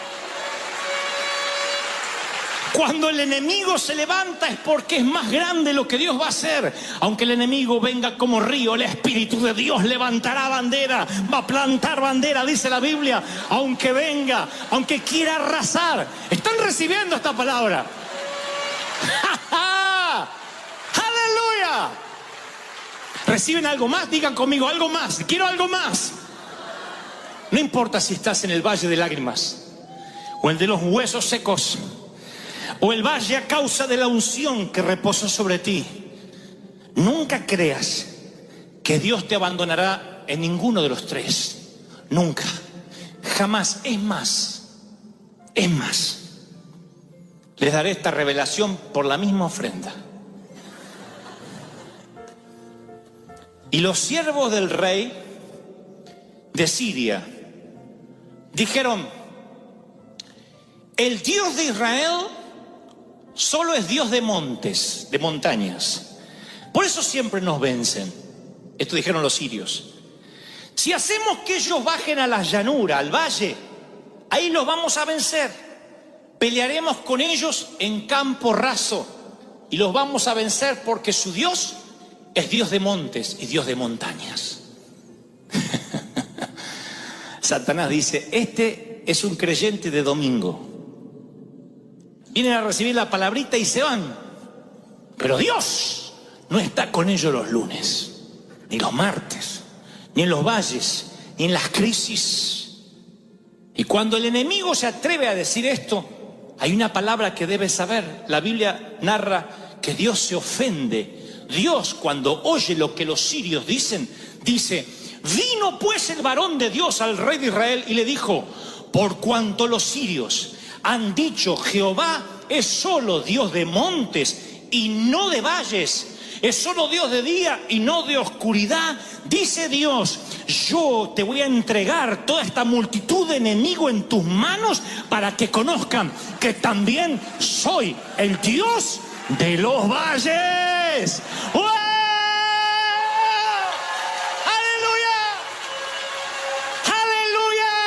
Alguien tiene que decir, ese es mi Dios. Dios de los valles. Vamos, aplaudan, celebren, algo está pasando, algo está ocurriendo hoy. La gloria de Dios está aquí hoy. No encuentro en las Escrituras otro episodio que refleje tanto lo que a veces nos toca pasar en la vida. Primero perdemos la visibilidad, el destino, la visión. Hace años que no soñamos, que no visionamos, que no decimos tengo la esperanza de que cosas buenas van a pasar. Después sentimos un frío en el alma, metafóricamente hablando, una sensación de vacío, de desdén, sentimos ansiedad.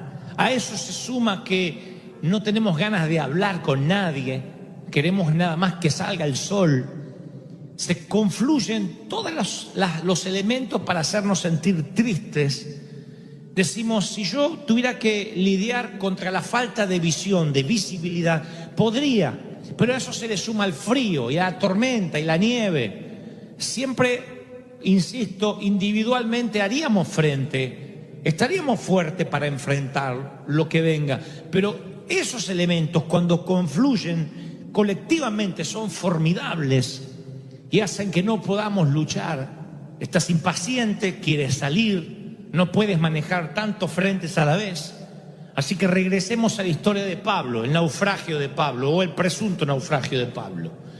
El versículo 20 de lo que relata Hechos 27 dice, parece una sentencia de muerte, dice: como pasaron muchos días sin que apareciera el sol ni las estrellas. 14 días estuvieron sin sol ni estrellas de noche, con nubosidad todo el tiempo. Como la tempestad seguía arreciando por 14 días, 2 semanas, perdimos toda esperanza de salvarnos. En 14 días. 14 días sin sol en alta mar te quitan la esperanza de vivir. 14 meses sin sol en un matrimonio te quitan la esperanza de continuar. 14 años sin sol en una empresa, en una compañía o en un país te quitan las ganas de soñar. Sean que sean días, meses, años u horas, te quitan todo vestigio de pensar que vas a salir adelante. 14 días dando tumbos, el océano retumbó, chapoteó, rugió. Los marineros se rindieron. Y cuando los marineros se rindieron, dice Hechos, que tiraron todos los enseres, alivianaron la nave, porque la nave cuanto más pesada, cada vez que parecía que se daba vuelta así, parecía que si se ponía vuelta de cuajo, se ahogaban todos. Dijeron, para que esto sea más una cáscara de nuez que un barco tan pesado, alivianemos. Tiraron todos los que tenían barriles, comida, vino, todo lo que había arriba del barco, lo arrojaron al mar. Luego lo anclaron, pero dice que el mar sacudía por 14 días la embarcación de manera tal que no había ancla que resista, y ahí los marineros dijeron, nos vamos a morir. Y cuando los marineros se rindieron, Pablo va a hablar. Pablo, como ya hacía mucho que no comíamos, dice Hechos 27-21, habría sido por cierto conveniente que me hubieran oído. Ahí le sale el espíritu de toda madre. Te lo dije. Si me hubiesen oído y no hubiésemos zarpado y nos hubiésemos quedado en buenos puertos, no hubiésemos recibido este perjuicio y esta pérdida. Pero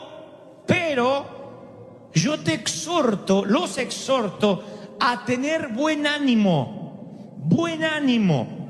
Cambien el ánimo. Miren esas palabras: sin sol, sin estrellas. Ten buen ánimo. Y los marineros lo miraron como ustedes me están mirando ahora. Bueno, esa era la palabra. Esperen. Y así va a salir la tormenta, así va a conseguir novio. No, esperen. Primero, tengan buen ánimo, porque no habrá ninguna pérdida de vida entre ustedes sino solamente la nave. Ahora, qué contraste, ¿no? Porque los marineros que saben de tormentas se dieron por vencidos. Y este predicador judío, que supuestamente no sabe nada de navegación, es el portador de valor. ¿Qué es lo que sabe Pablo que los marineros avesados en el océano no sabían? O lo formularé de la siguiente forma, mejor dicho, ¿qué es lo que tú necesitas saber ahora que no sabes y que Pablo sabía y que te va a dar paz perfecta? Vamos a desmenuzar qué es lo que Pablo sabía, porque tú dices lo que los marineros están diciendo con su mirada al ver al apóstol. No me digas que esa va a ser la palabra, ten ánimo, porque yo no sé de dónde sacar más ánimo. Mi pozo de ánimo está vacío, no hay energía, estoy vampirizado. No tengo ánimo, no tengo fuerza para levantarme a la mañana. Así que no me diga que esa va a ser la palabra. ¿Qué necesito saber? Estoy dando tumbos en los vientos. Como los marineros, ya hice todo lo que se supone que podía hacer. Consultaste con el banco, cambiaste la dieta, llamaste al abogado, ajustaste el presupuesto, fuiste a consejería, reprendiste, ayunaste, lo reprendiste. Le pusiste la mano a tu marido, repréndeme en el nombre de Jesús mientras que dormía. Oraste. Y tu mar se sigue revolviendo en una espuma feroz. Y dice, no puedo más, ya hice todo. El diagnóstico no cambia, el presupuesto no cambia, el banco no cambia su tesitura. Dime algo más que Pablo sabía que yo tengo que saber para que Dios me dé una paz perfecta. Así que vamos a desmenuzar lo que Pablo le dice a los marineros para sacarlos de ahí. Primero, una exhortación. Habría sido conveniente, varones, que me hubiesen oído antes de zarpar y no estaríamos viviendo esto. Yo sé que en este momento lo que menos quieres es que te regañen. Quieres que te mimen, que te apapache, pobrecito, toda la tormenta, nene. Pero déjame decirte que si vamos a estudiar lo que Pablo dijo, no podemos ignorar la primera parte, porque así comienza él, con un regaño.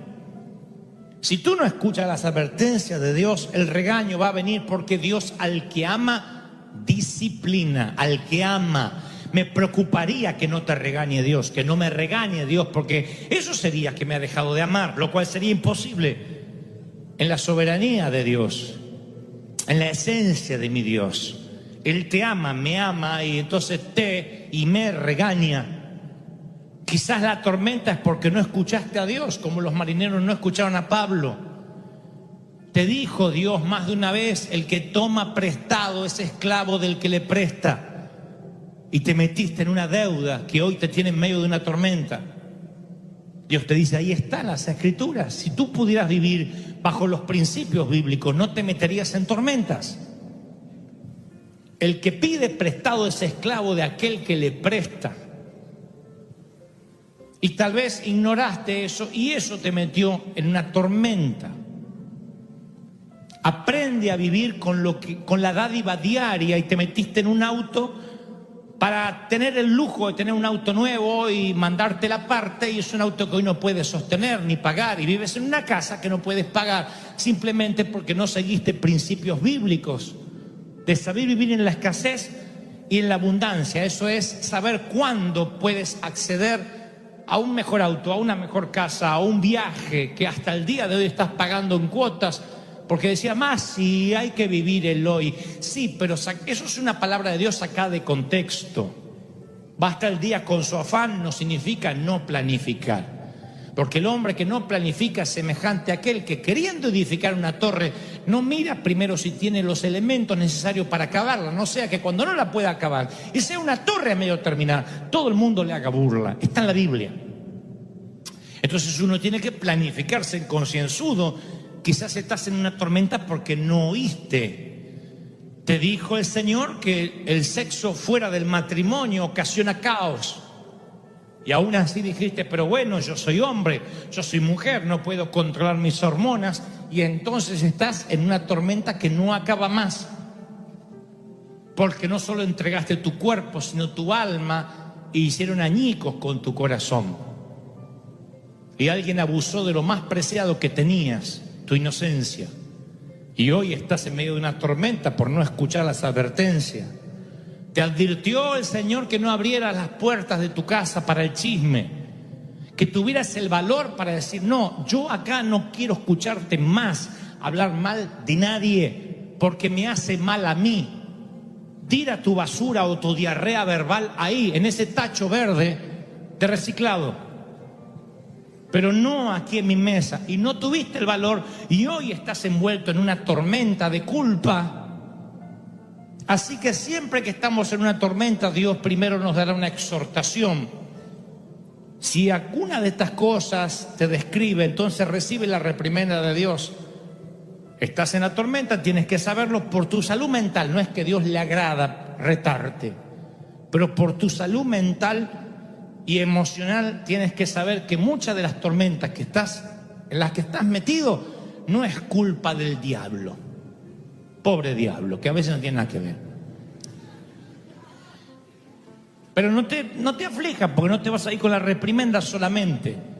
Ahora vienen 3 promesas que pueden darte paz en medio de la tormenta, en el mismo discurso de Pablo. Después de la reprimenda dice, pero el cielo envía ayudantes. Dice Pablo, anoche se me apareció un ángel. Pablo recibió una visita del cielo en medio de la tormenta. Y si Pablo recibe una visita del cielo en medio de la crisis, es porque tú también la vas a recibir en medio de la tormenta. Se me apareció un ángel. ¡Aleluya! Dice Hebreos 1:14, todos los ángeles son puestos al servicio de Dios, enviados en ayuda de quienes quieren recibir la herencia como salvación. Los ángeles trabajan para Dios, no trabajan para ti, pero son enviados, son la infantería, la caballería, el refuerzo, los ejércitos celestiales que son despachados para ayudarte, los refuerzos que vienen en camino cuando estás en medio de la crisis. En el cielo han escuchado tu oración, han escuchado tu clamor, y lo primero que trae una paz perfecta, o que por lo menos la empieza a construir en los corazones deshechos de los marineros, es: anoche el ángel de Jehová me visitó. Yo imagino, el ángel de Dios, un ángel del cielo vino. Yo me imagino a los marineros diciendo: acá, bajo un cielo gris, está diciendo que en la barcaza que se está por dar vuelta y hemos de perecer todos, aquí hubo un visitante del cielo. Hace 14 días no vemos estrellas, no vemos sol, lo único que hay es tormenta, y tú dices que un visitante del cielo vino. Eso es tan ridículo como pensar que llevas 2 meses yendo a la sala de cuidados intensivos a ver a alguien, y quien está allí en la cama te dice: ay, ¿sabes qué? Vino un ángel anoche. En serio, de verdad, aquí. ¿Sabes? Vino un ángel en medio de la crisis. Pero si no sabemos dónde vamos a vivir, nos van a quitar la casa. Sí, pero el ángel estuvo aquí diciendo: no teman, Dios me dijo que todo va a estar bien. Hay un ángel en medio de tu crisis. Alguien recibe la palabra, ¿lo crees? ¿De verdad que lo crees? ¿Ves? Ya te empiezas a sentir mejor después de la exhortación. Hay un ángel. Lo segundo que dice Pablo, que les va construyendo una paz perfecta a los muchachos, es: ¿por qué esta noche ha estado conmigo el ángel de Dios, de quien soy? ¡Wow! Ahí es cuando los marineros dicen: epa, este no es un predicador judío nomás. ¿De quién? De quien soy. Tengo un ángel del Dios de quien soy. Cuando tú vas a mandar a uno de tus hijos menores a un campamento, a donde sea, en el colegio, a una excursión, siempre tienes que firmar formas, que eres la persona responsable. Y creo que cuando Dios permite que entres en una tormenta, Él firma una forma donde Él pone su nombre y Él garantiza que a pesar de las tormentas vas a llegar sano y salvo a su puerto.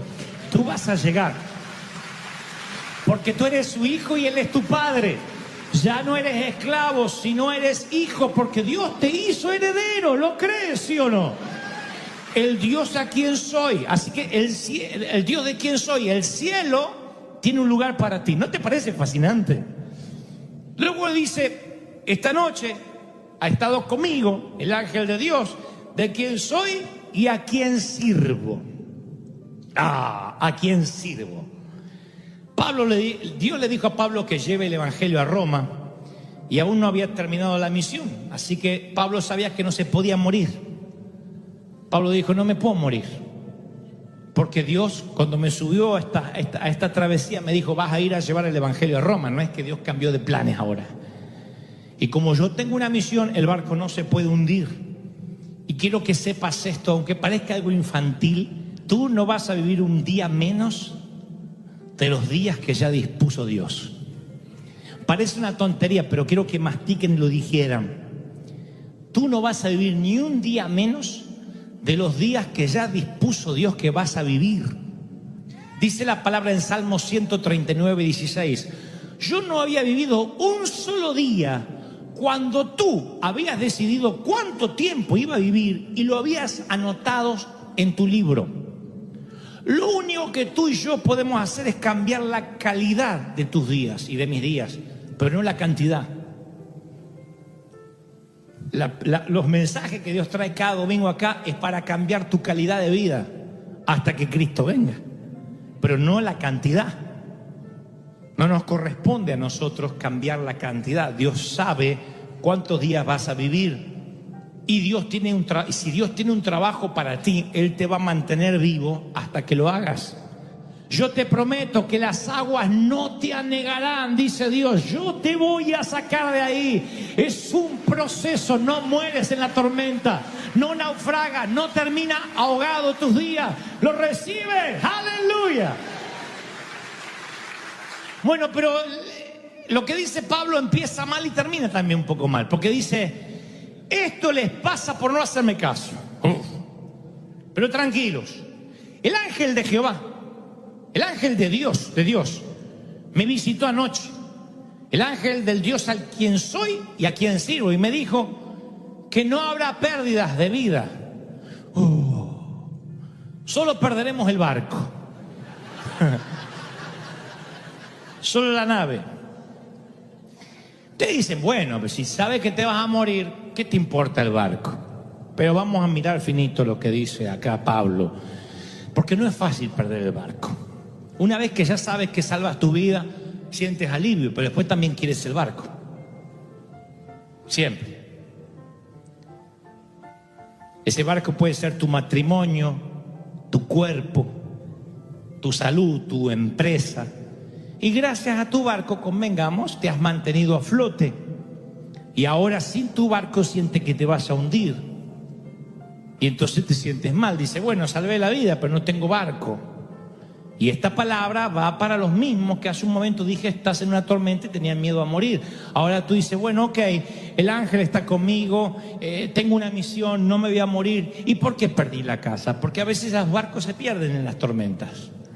Porque Dios nos quiere enseñar a tener paz perfecta con o sin barco. A saber que vamos a llegar a destino con o sin barco. Tú puedes no tener una casa, vivir de prestado y sin embargo tener paz. O podrías tener una casa, pagar un mortgage y no tener paz nunca, porque una casa donde hay rencillas, donde hay rencor, no abunda la paz, y lo que quieres, como dijo Salomón, es preferible comer un mendrugo de pan en paz que tener un manjar en una mansión con una mujer rencillosa o con un hombre rencilloso. Entonces a veces creemos que la paz es la seguridad, tener el auto pago, no tener crédito. Si el dinero trajera la paz, entonces tendríamos aquí seminarios de economía, no de Biblia. No es esa la paz. El Señor dice, se perderá el barco.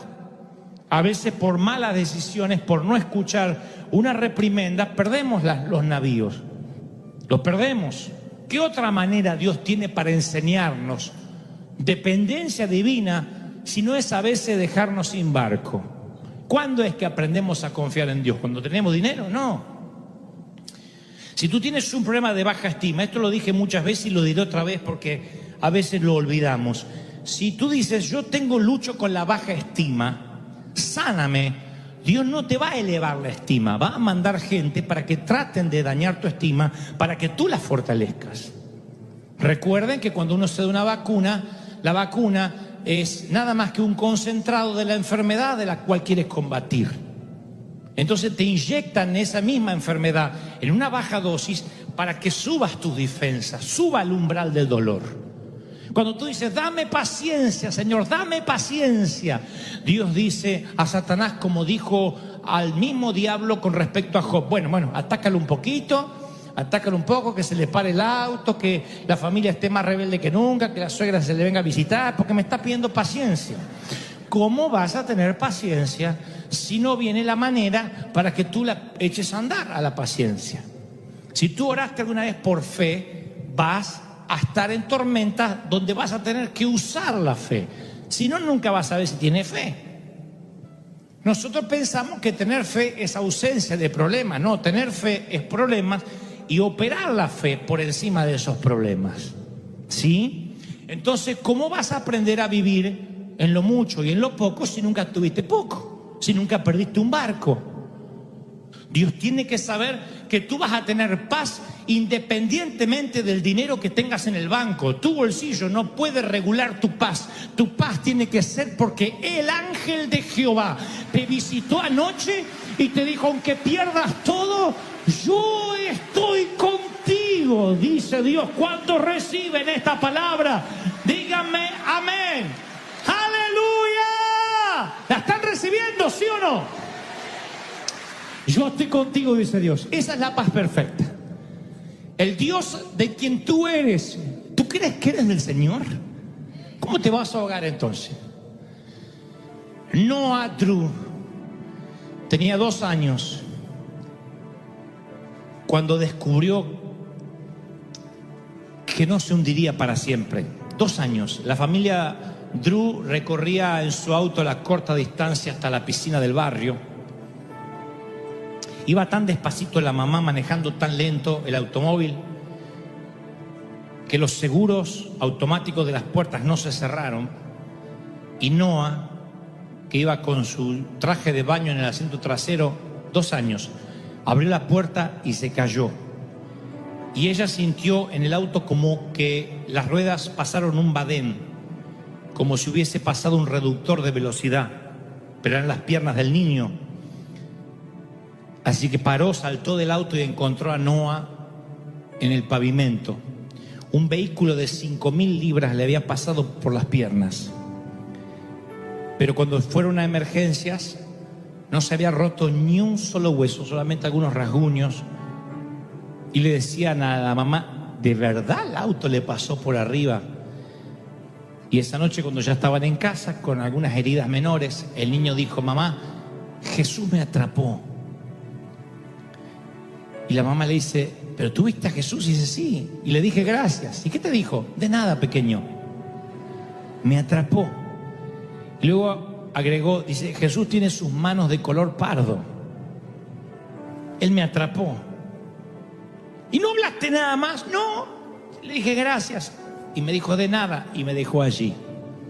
Cuando los temporales del nordeste azotan, cuando soplan vientos contrarios, cuando sientes que estás perdiendo tu barco, el mismo Jesús que le mandó el ángel a Pablo te dice, cuando pases por las aguas, yo estaré contigo. Y escucha esto, Jesús todavía atrapa a sus hijos. Jesús todavía los atrapa con los brazos para que no se hundan, para que los autos no te aplasten, para que nada malo te pueda pasar. Jesús sigue atrapando a sus hijos. Si lo hizo con Noah de 2 años y lo hizo con Pablo hace miles de años, ¿cómo no lo va a hacer contigo? Aunque pases por las aguas, yo estaré contigo, dice Dios. Los marineros describen una tempestad de la cual ningún navegante puede navegar. La llaman una tormenta perfecta. No porque sea perfecta en el sentido de ideal, sino porque es perfecta en la combinación de factores. Entonces, todos los elementos, vientos huracanados, frente frío, lluvia torrencial, se unen y crean un desastre invencible, inexpugnable, cuando varios factores se combinan. Y esta palabra va para los que se han hecho esta pregunta durante los últimos meses, que dicen: yo no sé qué peor cosa me podría pasar, ya estoy curtido del dolor, harto de sufrir, no tenemos descanso a nuestro alma, a nuestro corazón, y sentimos que no vamos a poder lidiar con tanta crisis, con tantos embates, con tantas olas furiosas y espumosas que vienen contra nuestra vida. Pablo, el apóstol, tiene una palabra para los que estamos o los que están viviendo esa situación. Dice: y la paz de Dios, se lo dice a la iglesia de Filipo 4:7, y la paz de Dios, que sobrepasa todo entendimiento, cuidará tu corazón y tus pensamientos en Cristo Jesús. Ahora, vamos a ubicarnos en tiempo y espacio. Cuando Pablo escribe este texto, él acababa de salir de una tormenta en el Mediterráneo. Había abordado un barco en Cesarea con destino a Italia. La palabra dice en Hechos que viajaba con él Lucas y también un hermano de Tesalónica llamado Aristarco. Viajaban en un barco que tenía prisioneros, cuyo destino final seguramente era el Coliseo romano. Atracan en Sidón, cambian de embarcación a un barco egipcio que transportaba cereales y salen a navegar a buscar otro puerto. Les cuesta mucho llegar a ese otro puerto. La Biblia narra que los vientos empiezan a soplar sin piedad. Dice el escritor: a duras penas llegamos a un lugar llamado Buenos Puertos, que de bueno no tenía nada, porque dice la palabra que no podían pernoctar ahí. Los barcos, en ese entonces, el barco egipcio que transporta cereales, que trae a Pablo, medían unos 30 metros más o menos, pesaban unas 1000 toneladas, pero no estaban diseñados para navegar bien en las tormentas en los tiempos del Medio Oriente. Esto lo dicen los libros de historia. Hay un libro antiguo que describe los peligros de navegar en ese momento del año y dice: hay una luz natural muy pobre en invierno, noches largas. Vayan imaginándose lo que es estar en una embarcación de esas. Luz natural de día muy pobre, como si hubiera una bruma continua, ¿no es cierto? Además de eso, noches largas, muy largas, que no se terminan más, nubosidad densa, escasa visibilidad, o sea, no ves nada, vientos, lluvia y nieve doblemente fuerte. Y Pablo, que conocía lo que es la travesía invernal, cuando están en Buenos Puertos, le dice a los muchachos de la embarcación, incluyendo a su capitán y contramaestre, o sea, segundo a bordo, le dice: no salgamos, porque vamos a poner en peligro la embarcación, lo que está dentro, nuestras vidas. No está bueno navegar acá. Pero ninguno de los tripulantes quería quedarse a pernoctar en Buenos Puertos, que de bueno no tenía nada. Dijeron: no vamos a quedar acá, vamos a salir igual. El capitán no escuchó a Pablo, hizo caso omiso a las advertencias del apóstol, porque para el capitán Pablo es nada más que era un predicador judío, así que dijo: ¿qué sabe este de navegación? Y dice en Hechos 27:1, así que levaron anclas y zarparon hacia otro puerto. Y allí la palabra describe que no mucho después, días después, la nave dio contra un viento huracanado llamado Euroclidón, un viento feroz del norte y del este, un barco difícil de navegar, 30 metros de largo, 1000 toneladas.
Perú.